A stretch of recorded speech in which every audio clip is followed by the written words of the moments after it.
America Iran మధ్య గడిచిన 24 గంటల్లో తీవ్రమైన యుద్ధం జరిగింది. ఇటు ఉదయం తెహరాన్ పైన అమెరికా ఇజ్రాయెల్ రెండు మిసైల్స్ వర్షాన్ని కురిపించాయి. ఇటు జనావాసాలు సివిలియన్స్ ఉండే ప్రాంతాలపైనే ఈ బాంబులు మోత మోగింది. దానికి సంబంధించిన విజువల్స్ని మనం చూడొచ్చు. ఒక సివిలియన్ ఇన్ఫ్రాస్ట్రక్చర్ని ఇప్పుడు ప్రస్తుతానికి ఇజ్రాయెల్ అలాగే అమెరికా స్ట్రైక్స్ చేస్తున్నాయి. పదుల సంఖ్యల్లో అక్కడ జనానికి తీవ్రంగా గాయాలయ్యాయి. దాదాపు 30 మందికి పైగా అక్కడ చనిపోయినట్టు తెలుస్తుంది. ఈ చనిపోయిన వాళ్ళలో 6 అమ్మాయిలు, 10 సంవత్సరాల లోపు ఉన్న 6 అమ్మాయిలు, 4 అబ్బాయిలు, మొత్తంగా 10 సంవత్సరాల లోపు ఉన్న పిల్లలని చెప్పొచ్చు. మృతుల సంఖ్య మరింత పెరిగే అవకాశం ఉన్నట్టు తెలుస్తుంది.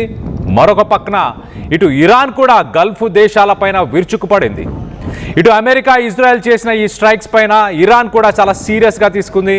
ఇటు Kuwait, United Arab Emirates, Saudi Arabia అలాగే ఇజ్రాయెల్లోని డిఫరెంట్ లొకేషన్స్ని టార్గెట్ చేస్తూ ఇరాన్ కూడా స్ట్రైక్స్ చేసింది.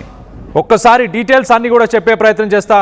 మొదటగా ఇటు అమెరికాకు సంబంధించిన ఒక ఫైటర్ జెట్ F-15E దాన్ని ఇరాన్ కూల్చేసింది. దాని తర్వాత దాంట్లో ఉన్న ఒక పైలట్ అక్కడే ఉండిపోయాడు ఇరాన్ భూభాగం పైన.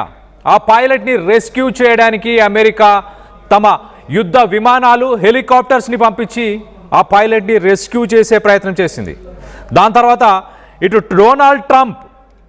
డొనాల్డ్ ట్రంప్ ఇంకొక 24 గంటల సమయం ఇస్తున్నాను, ఆ 24 అవర్స్లో స్ట్రెయిట్ ఆఫ్ హార్మోజ్ని ఓపెన్ చేయకపోతే ఇరాన్లో ఉన్న బ్రిడ్జ్లు, ఇరాన్లో ఉన్న పవర్ ప్లాంట్స్ అన్నిటినీ కూలగొట్టేస్తాము, మిసైల్స్తోని స్ట్రైక్స్ చేస్తామంటూ ట్రంప్ స్టేట్మెంట్ ఇచ్చాడు.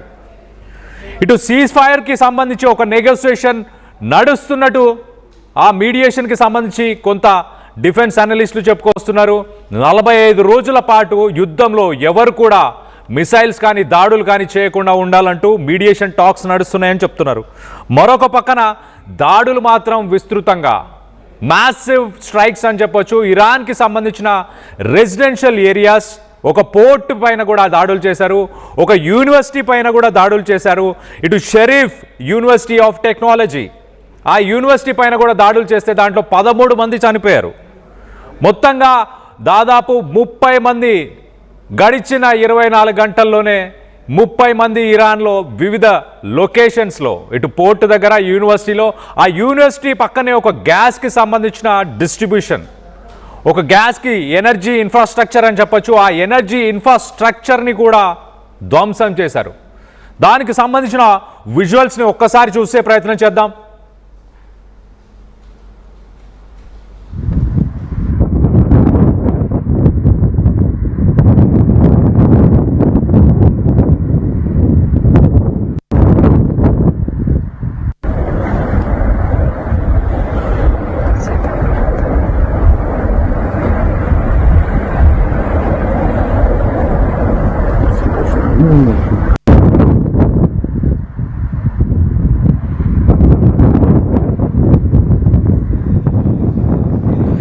ఈ రిటాలియేషన్ స్ట్రైక్స్లో ఇటు ఇరాన్ మీద చేసిన దాడులకు ప్రతిదాడిగా ఇటు ఇరాన్ వెంటనే ఇజ్రాయెల్కి సంబంధించిన హైఫా అనే సిటీని టార్గెట్ చేసింది. హైఫా అనే సిటీ పైన మిసైల్స్తో సంధించింది. అలాగే కువైట్కి సంబంధించిన పవర్ ప్లాంట్స్, కువైట్కి సంబంధించిన డీసాలినేషన్ ప్లాంట్స్, అంటే వాళ్ళకి వాటర్, ఎలక్ట్రిసిటీ రెండూ లేకుండా చేసే ప్రయత్నం ఇటు ఇరాన్ చేసింది. మరొక పక్కన ఇరాన్ స్ట్రెయిట్ ఆఫ్ హార్మోజ్ని ఓపెన్ చేస్తాను, నేను కొన్ని rules and regulations, at the same time నాకు కొంత రెవెన్యూ కూడా కావాలి, యుద్ధంలో నేను నష్టపోయాను కాబట్టి అంటూ. గతంలో మనం చూస్తే ప్రతి షిప్ స్ట్రెయిట్ ఆఫ్ హార్మోజ్ నుంచి వెళ్ళడానికి $2 మిలియన్ ఇరాన్ ఛార్జ్ చేసింది. ఇప్పటిదాకా $2 మిలియన్ అమెరికాకి సంబంధించిన షిప్స్ కాదు, ఇజ్రాయెల్కి సంబంధించిన షిప్స్ కాదు, అమెరికా ఫ్రెండ్స్కి సంబంధించిన షిప్స్ కాదు, ఏవైతే ఇరాన్కి సంబంధించిన మిత్ర దేశాలు కావచ్చు, లేకపోతే అమెరికాకి సంబంధం లేని షిప్పింగ్ కంపెనీస్కి మాత్రమే ఇలాంటి యాక్సెస్ ఇచ్చారు. ఇప్పుడు ఇరాన్ ఏమంటుంది? ఇరాన్ ఇప్పుడు రానున్న రోజుల్లో కూడా స్ట్రెయిట్ ఆఫ్ హార్మోజ్ నుంచి షిప్స్ బయటికి వెళ్ళాలంటే నాకు ఒక టోల్ పే చేసి బయటికి వెళ్ళాలి అంటూ ఇటు ఇరాన్ కొత్త రూల్స్ని తీసుకొచ్చే ప్రయత్నం చేస్తుంది. మరొక పక్క ఇటు ఇరాన్కి సంబంధించిన official spokes person, government spokes person, ఆయన ఏమంటున్నారు? ఆయన చాలా క్లియర్గా ఇటు ట్రంప్కి మతి చెడింది, అతను ఏం మాట్లాడతాడో ఇటు అమెరికాలో ఉన్న ప్రజలకి అర్థం కాదు, ఇక్కడ ఇరాన్లో ఉన్న ప్రజలకి కూడా మాకు అర్థం కావట్లేదు. పూటకొక మాట మాట్లాడతాడు, ఆయన చెప్పేది ఒకటి ఆయన చేసేది ఒకటి అంటూ ఇటు ఇరాన్కి సంబంధించిన ఆఫీషియల్ స్పోక్స్ పర్సన్ కూడా చెప్పుకొచ్చాడు. మరో పక్కన ఇటు ఇరాన్ మాత్రం కువైట్, గల్ఫ్ దేశాలు, అలాగే ఇజ్రాయెల్, ఈ కంట్రీస్ అన్నిటినీ కూడా, యునైటెడ్ అరబ్ ఎమిరేట్స్, ఇలాంటి దేశాలన్నింటినీ కూడా టార్గెట్ చేస్తుంది. అక్కడ ఇంపార్టెంట్ సివిలియన్ ఇన్ఫ్రాస్ట్రక్చర్ అని చెప్పొచ్చు. ఇటు సివిలియన్ ఇన్ఫ్రాస్ట్రక్చర్ అంటే అక్కడ వాటర్ ప్యూరిఫికేషన్కి సంబంధించి desalination plants, power plants, electricity లేకుండా ఎలా అయితే ట్రంప్ ఇరాన్ని బెదిరిస్తున్నాడో, అంధకారంలోకి తొక్కేస్తాను, అంధకారంలోకి పంపించేస్తాను, ఇరాన్ స్టోనేజ్కి వెళ్ళబోతుంది అంటూ ఇటు ట్రంప్ చేసిన వ్యాఖ్యలు, ఇరాన్ కూడా అదే దారిలో వెళ్తుంది. గల్ఫ్ దేశాలకి వాటర్ లేకుండా, గల్ఫ్ దేశాలకి ఎలక్ట్రిసిటీ లేకుండా చేసే ప్రయత్నం చేస్తుంది.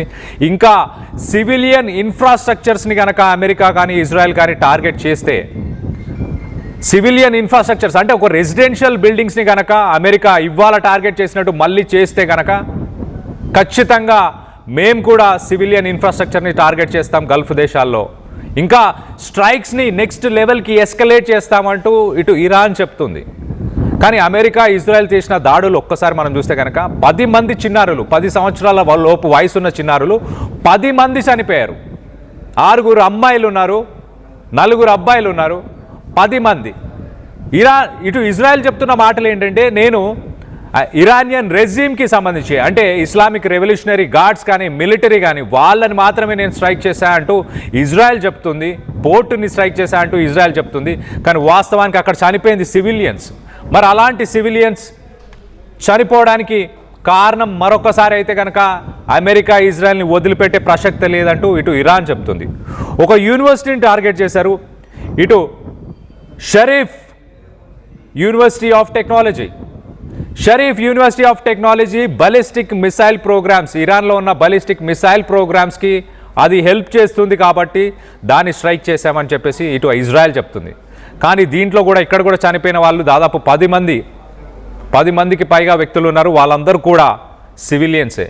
మరో పక్కన రష్యా బుషేర్ న్యూక్లియర్ ప్లాంట్ 2 రోజుల క్రితం మనం చూసాం. ఇటు అమెరికా ఒక న్యూక్లియర్ ప్లాంట్ పరిసర ప్రాంతాల్లో ఉన్న అక్కడున్న ఇన్ఫ్రాస్ట్రక్చర్ని టార్గెట్ చేస్తూ ఇటు అమెరికా దాడులు నిర్వహించింది. ఆ న్యూక్లియర్ ప్లాంట్ని సెటప్ చేసింది రష్యా. ఆ న్యూక్లియర్ ప్లాంట్లో యురేనియంని ప్యూరిఫై చేస్తుంది కూడా రష్యా. ప్రస్తుతానికి ఇవాళ రష్యన్ సైంటిస్టులు ఎవరైతే అక్కడ పనిచేస్తున్నారో వాళ్ళందరినీ కూడా బుషేర్ ప్లాంట్ నుంచి వెనకకి రావాలంటూ ఇటు రష్యా వాళ్ళందరికీ కూడా పిలుపునిచ్చింది. రష్యన్స్ని వెనకకి రమ్మంటుంది. అంటే అమెరికా మిసైల్స్తోని స్ట్రైక్ చేసే అవకాశం ఉందా న్యూక్లియర్ ప్లాంట్ని? అంటే మరి రష్యా బ్యాక్ ఆఫ్ అవుతుంది కాబట్టి ఖచ్చితంగా అమెరికా ఆ న్యూక్లియర్ ప్లాంట్ని అటాక్ చేసే అవకాశం ఉన్నట్టు రష్యా కూడా ఆలోచిస్తుంది. ఒకవేళ దాన్ని కనుక హిట్ చేస్తే, మన గతంలో కూడా మాట్లాడుకున్నాం, ఇటు గల్ఫ్ దేశాలన్నిటికీ కూడా ఆ రేడియేషన్ స్ప్రెడ్ అవుతుంది. వాటర్ పక్కనే ఉన్న సముద్ర జలాల్లో కూడా ఆ రేడియో యాక్టివ్ ఎలిమెంట్స్ కనుక కలిస్తే అక్కడున్న సీ ఫుడ్, అక్కడున్న గాలి ఇవన్నీ కూడా కలుషితం అవుతాయి. కొన్ని వందల సంవత్సరాలు కూడా ఆ రేడియో యాక్టివ్ ఎలిమెంట్స్ చాలా యాక్టివ్గా ఉండే అవకాశం ఉంది. ఇంకా వార్ ఎస్కలేట్ అవుతూనే ఉంది. ట్రంప్ 2-3 రోజుల క్రితం మనం చూస్తే కనుక ఒక 2-3 వీక్స్లోనే వార్ ఎండ్ అయిపోతుంది, మేము అచీవ్ చేయాల్సిందంతా అయిపోయింది అని చెప్పేసి ట్రంప్ చెప్పాడు. మరో పక్కన స్ట్రెయిట్ ఆఫ్ హార్మోజ్ని 24 అవర్స్లో ఇప్పుడు ఓపెన్ చేయాలంటూ మరొకసారి ఒక డెడ్ లైన్ ఇచ్చే ప్రయత్నం చేస్తున్నాడు. ఇరాన్ మాత్రం ఆ డెడ్ లైన్స్తో మాకు ఎటువంటి సంబంధం లేదు, మేము అసలు ట్రంప్ చెప్పే మాటల్ని పట్టించుకోము, స్ట్రెయిట్ ఆఫ్ హార్మోజ్ నుంచి కనుక ఎవరైతే దాటాలనుకుంటున్నారో వాళ్ళ వెసల్స్ కావచ్చు, వాళ్ళ షిప్స్ కావచ్చు, వాళ్ళు మాకు టోల్ పే చేసి మాకు డబ్బులు చెల్లించి తర్వాత వాళ్ళ షిప్స్ని మూవ్ చేయాలి. ఇటు స్ట్రెయిట్ ఆఫ్ హార్మోజ్ గల్ఫ్ దేశాలకు వెళ్ళి దాదాపు 700కు పైగా షిప్స్, వెసల్స్, ఫుడ్ కావచ్చు, మెడిసిన్స్ కావచ్చు, ఇవన్నీ కూడా సరుకులు, ఆయిల్, వీటన్నిటి కూడా తీసుకొని వెళ్ళిన దాదాపు 700కు పైగా కార్గో షిప్స్ ప్రస్తుతానికి స్ట్రెయిట్ ఆఫ్ హార్మోజ్లో చిక్కుకుపోయి ఉన్నాయి. దాంట్లో ఉన్న సిబ్బంది కూడా దాదాపు 20,000కు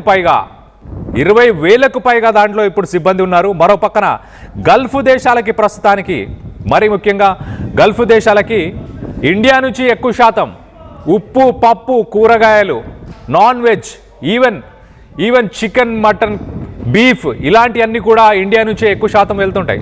మన రైస్ కావచ్చు, ఇవన్నీ కూడా ఇండియా నుంచే వెళ్తుంటాయి. ప్రస్తుతానికి వాటికి కూడా అలౌ చేయట్లేదు ఇటు ఇరాన్. అంటే గల్ఫ్ దేశాలకి ఆహారం కూడా అందకుండా ఇరాన్ చేస్తుంది. ఇరాన్ ఆయిల్ని పర్చేస్ చేయకూడదు, ఇరాన్తో ట్రేడ్ కూడా చేయకూడదు అంటూ ఇటు అమెరికా 40 సంవత్సరాల నుంచి శాంక్షన్స్ తీసుకొచ్చింది.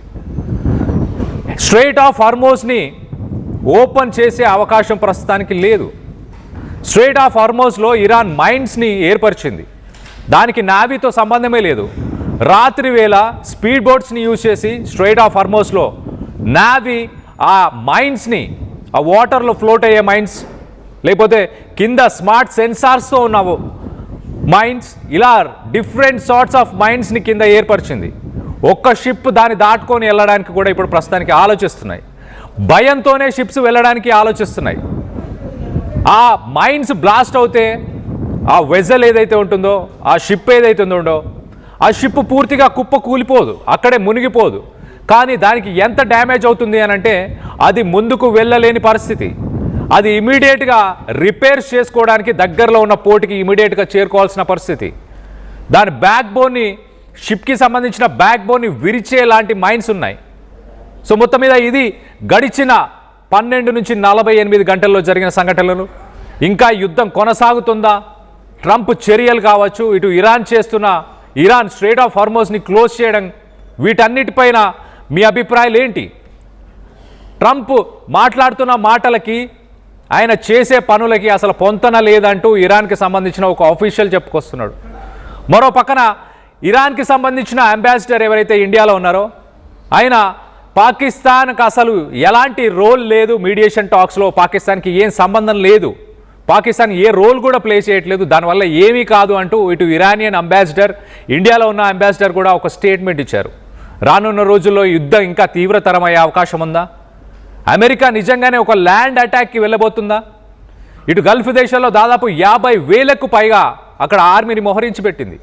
అలాగే యుఎస్ఎస్ ట్రిపోలి, ఇటు నావీ సీల్స్ కావచ్చు, మెరైన్స్, ఇప్పటిదాకా అమెరికాకు సంబంధించిన 365 మంది 365 మంది సోల్జర్స్ ఇప్పటిదాకా ఈ యుద్ధంలో గాయపడ్డారు. నెల రోజుల్లో గాయపడిన వాళ్ళు 365 మంది.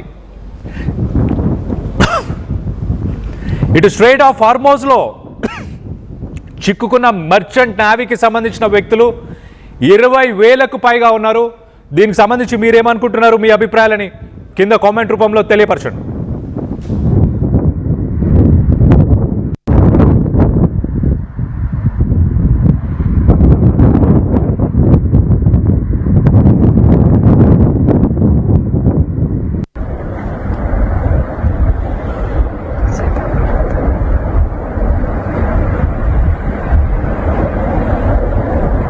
רגע בגזרת תחנת חיפה מתנהלים סריקות לאיתור של 4 לכודים שיש כרגע חשש כבד